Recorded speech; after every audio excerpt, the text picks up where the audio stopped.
Welcome back to the channel, guys. Drew here, and Ford has changed the relaunch of the Maverick for the third time. New date. I'll tell you what it is. Hint, it's 2 weeks earlier than before. We're going to talk about price changes on the Maverick for 2023. I'm going to give you some must-add features on your build. And lastly, a couple warnings on making sure you pick the right dealership to order that Maverick with. Otherwise, you could have some very expensive mistakes. So let's talk about it. Let's jump in.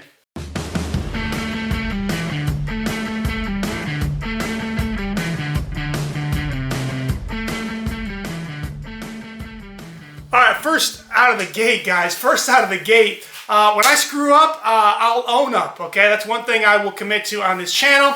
And my last Maverick video, I did a lot of research on it. We dropped the video, and literally 2 days after we dropped it, Ford totally changed the date. So I hope I don't throw anybody off on that. I try to put a note at the bottom of that video. But Ford had already changed it once. The original date was August 16th, that Ford was going to allow you to start building 2023 Mavericks. They changed it to August 15th, which weirdly was the same exact date that they were releasing you were able to build 2023 Broncos. And my thought was, man, is Ford's website going to be able to handle possibly 100,000 people or more going to the Ford website to build Broncos and Mavericks at the same exact day? I didn't understand that, but Ford was going to do it, so maybe their thought was if it's two different web pages, it'll split traffic. I don't know. But obviously somebody on the tech side said, yeah, this is not a good idea. So they moved the Maverick to 2 weeks earlier. August 2nd is the new date. So mark your calendars for that. But look, guys, full disclosure, you cannot predict what Ford's going to do. So, do your own research. Keep up to date on that. I would be checking the week of before that. I don't think they're going to change it again. August 2nd is not too far away, and it seems like they're kind of settled in on that. So August 2nd should be the day that you can order a 2023 Maverick. And in my opinion, if you don't order one early that day, you potentially could not be able to get a vehicle ordered at MSRP, and or at least you could be pushed all the way to the back of the line, and it could be a year and a half, 2 years a wait to get the vehicle, and we know you don't want that. So next up is pricing on the Maverick. So let's talk about pricing for the Ford Maverick. It's no secret that Ford underpriced the Ford Maverick. And I'm going to give you 4 reasons why I think they did, and because I've analyzed this a lot, okay? One is Ford virtually has, before the Maverick, virtually had no economy cars anymore. They don't make the Fiesta anymore. They don't make the Ford Focus anymore. They don't even make the Fusion anymore. They eliminated all their cars. I talked about that in a couple other videos. And look, the reason they did that is because they don't make any money on their cheap cars. They just don't. And so the bigwigs up top said, look, we don't make any money on these cars. Let's get rid of them. Let's focus on SUVs and trucks. That's where we make all our money. Why not do that? Well, the problem is that even though manufacturers don't make money on economy cars, it does build brand loyalty. So when a first-time buyer doesn't go right out and buy an F-150 or a Explorer, a first-time buyer will buy a Fiesta, and then they'll have it for 3, 4, 5 years, and then they trade up to a Focus, and they'll have that for a couple more years, and then they trade up to an Escape. And it builds brand loyalty. And a lot of customers, if they had a good experience with their first car, they'll move up to the next vehicle. And Ford is understanding that, and they're realizing that if they don't have any economy vehicles, they're really going to slowly lose the premium market share, because a lot of consumers are brand loyal. And so that was the purpose, in my opinion, of coming out with a low-cost Ford Maverick. And it sticks with their model of focusing on trucks and SUVs, but at the same time, it'll give that a starter model to get people into the Ford family. Okay, I think that's the main reason. You can say the EcoSport, that doesn't really count because it's a terrible vehicle, and Ford doesn't make it themselves, and that's getting discontinued as well. So no more Ford EcoSports. for 2023. That's number one. Number two is the pricing of the Maverick was set before COVID price inflations. I told you this in my first video on the Maverick that the price was way too low, and it was low because the pricing was set up way before inflation took off on pricing it on cars. And then number three is Ford underestimated the demand for a hybrid truck. So Ford was only going to make about 40% of their vehicles, approximately, in hybrids because they weren't sure if people were going to, if someone's going to buy a truck, if they were going to want a hybrid. And now, at that time, gas was not $5 and $6 a gallon. Even before gas shot way up, people loved the idea of having a small, economical truck that got 40 miles per gallon, and Ford underestimated that, okay? But the fourth reason is manufacturers love to have a headline price when they bring out a new model. Chevy did this when they came out with the Corvette. They launched the C8 Corvette, and it started at $59.95. And if you wanted a steering wheel, it was another couple grand more than that. Not really, but the point is manufacturers love this headline price of, wow, we got this great new model, and look how low the price is. And so that's why they really push to get under that $20,000 mark. Of course, freight takes you to like $21,500, but it's still a super incredibly low price on a vehicle like that. So that's the reason why they did it. Now, I have no doubt that Ford could sell their hybrid Maverick trucks for $5,000 more, but they're not going to, and I'll tell you why.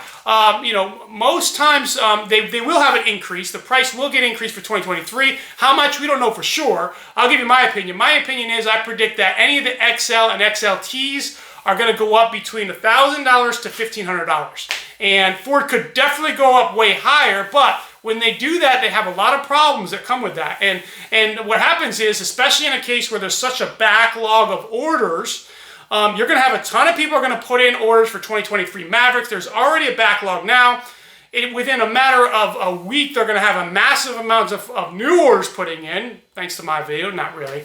But the orders are going to build up again, and a lot of those orders that come in, orders from 22, are getting pushed to 2023. And then you have an issue where you have customers that built the vehicle out, and the 2022 version is this price, and then the new version is $5,000 more. Like, that's a problem. Ford's tried to fix it with the Bronco, where they give, customer retention and credits and so forth, but it gets very complicated on that. So I don't think they're going to go crazy on the price. They'll slowly increase it in $1,000 to $1,500 increments until they get it to where there's a good trade-off as far as that goes. So I predict that the XLs and XLTs are going to go up between $1,000 and $1,500. Still, I think they're a great deal, and it doesn't negate my previous video, lower-end Maverick holding its value for 10 years. Now, where I think they will try to make some money on is options. So, last year, all-wheel drive was an option for only EcoBoost Mavericks, and the cost was $2,200. Approximately, give or take on that. Don't hold me to that, but somewhere around $2,200, $2,300, and so that was a pretty big price increase. But you also had to go to the EcoBoost engine, which was another price bump. So Ford's was, they had the low, in their mind, they had the low-hanging fruit, low-cost truck, and then they tried to push people up to the bigger engine, the all-wheel drive, the towing package, and all that.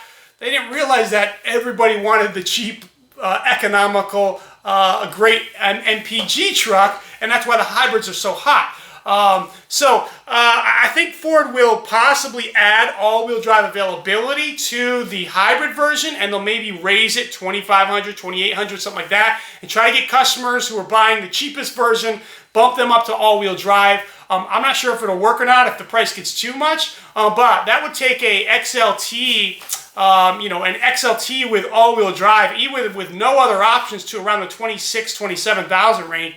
Still a good value, and I'm putting, as I mentioned in my last video, I'm putting in 2 orders. I may, if it's in that range there, I may do one in the 2-wheel drive and one in the all-wheel drive if it's available.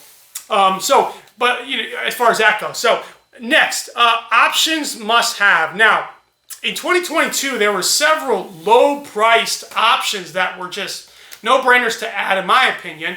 A couple was the You could get, for $100, you could get a sliding rear window. I think that was worth it. For like $100, you get a trailer hitch. You know, even if you don't plan on using the trailer hitch, it's nice to have. You want to put a bike rack or whatever for $100. I mean, to get the wiring for the trailer and the hitch, I mean, that's dirt cheap.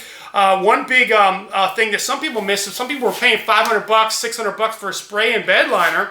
When you could get the mat, they had a rubber bed mat that was like $160. Already pre-cut to it, and it does 90% of what a spray and bed liner was. So I did that on both of my builds to save a good $450 or so. But the one option, if they do it again, that's a big if, because when they're changing the year, they can do the options totally different. But last year, they had CoPilot 360. It was $540, and look, you got a lot for the money. You got the blind spot monitoring. For what I use the vehicles for, I liked having all those like extra safety vehicles or safety options. It's got forward collision alert, where if someone's not paying attention and you come up on somebody, it's like literally flashes at you and tells you to like hit the brakes. It's got the blind spot in the mirrors. Some people don't like all those, driving nannies is what they would call them for, if it was for your personal vehicle. But if you're doing it for what I'm doing it for, I don't want people wrecking my vehicle, so that's a positive thing. And the big thing is, when you bought the CoPilot 360 package, they added on the lower end models, they added a full-size spare tire, and that's been a huge help for me. So I like the idea of having a spare tire in case you get a flat or whatever. But that's been a huge help for me, because I've had the vehicles only for 3-4 months each. The one I've had for maybe 5 months, the other about 3 months. And I've already had multiple flat tires where it's really nice to be able to drop and put on a full-size spare tire, where without the CoPilot 360 in XL or XLT trim, you don't have a spare tire. And that's not something you want on a truck. So that's a must-add in my opinion. But if any of those other things, you have to check the new options prices when they come out and look for value adds. That could add value to the truck, and it's not really that expensive. For Toro, if you're going to use the vehicle for Toro, spend $100 and get the keypad access. That can be a lifesaver for some reason. The app's not working, or you can't do a remote check-in to the guest. Then you can just give them the keypad, and they can get in and get the key and get the truck. So must-adds, CoPilot 360 for pretty much anybody, and then the keypad access if you're going to use the vehicle for Toro. Lastly, now, what you can do before August 2nd. And the big thing you can do is start doing research on the buying process for dealers closest to you. One quick horror story, so to speak, really wasn't that bad, but I have a subscriber that's been following my channel for a long time. He ordered a Bronco like I told him to way back when. He ordered a Maverick like I told him to way back when. He picked up his Bronco, and there became a big friction at the dealership, where the dealership basically told him, the finance manager told him, that all new vehicles, they had to put paint protection on it for like $500 or $600. And he's like, yeah, this is a contract with Ford. We have to do it. And, my subscriber was like, that's not true. I know that's not true. Ford's not going to mandatory you pay for. So there became a big back and forth. Got pretty escalated, and eventually, he said, "Okay, look, I'll buy the vehicle, I'll buy the paint protection, but I'm gonna blow you up on the survey." And so then the management got involved, and there's a big back and forth, and said, "Look, we're gonna, we'll refund you the money. You got to pay for it, but we'll refund you the money. Just give us a good survey." And my subscriber was like, "Look, I'm going to be honest. I'll do what I can do." Anyways, he went back to get the Maverick, and they basically said, because he didn't do a good survey, that if he wasn't going to do a good survey this time, that they weren't going to they weren't going to take off the paint protection, and that they weren't even going to sell him the vehicle. And my guy was like, he called up Ford Corporate. He's like, "Can they even do this?" And yes, they can. A dealership can decide, even though you built the vehicle out, it's rare. It doesn't happen very often, and it's not the norm. But a dealership, if they, for whatever reason, think you're not going to do what they want you to do, they can decide not to sell you the vehicle. And so you need to do your due diligence on the buying experience at your dealerships, the dealerships closest to you. Find out which ones have all these extra add-ons on custom builds. Now look, if a dealer's got vehicles on their lot and they want to have a market adjustment of $5,000 or paint protection or all this other stuff, look, I mean, that's all fair game. It's their vehicle. It's not a custom build. It's not a custom order. You didn't agree to a price in front. So a couple things when you're ordering, you're picking your dealership, try to do a little bit of research on the experience. Get in the forums, get online, look at the dealership's reviews, find out what people are experience they're having on custom orders. And you don't want any surprises when your vehicle comes in and all of a sudden they're forcing you to purchase extra things that you don't want.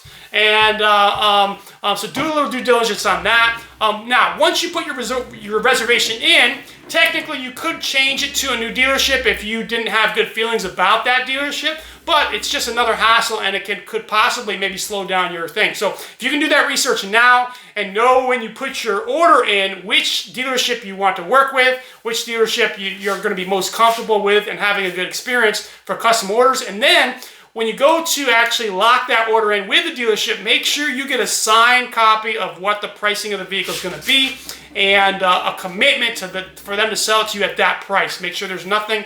Make sure you got a manager's signature on it or something in writing that says you're going to buy the vehicle at MSRP and they're not going to add $2,000, $3,000, $5,000, up to $10,000 on that.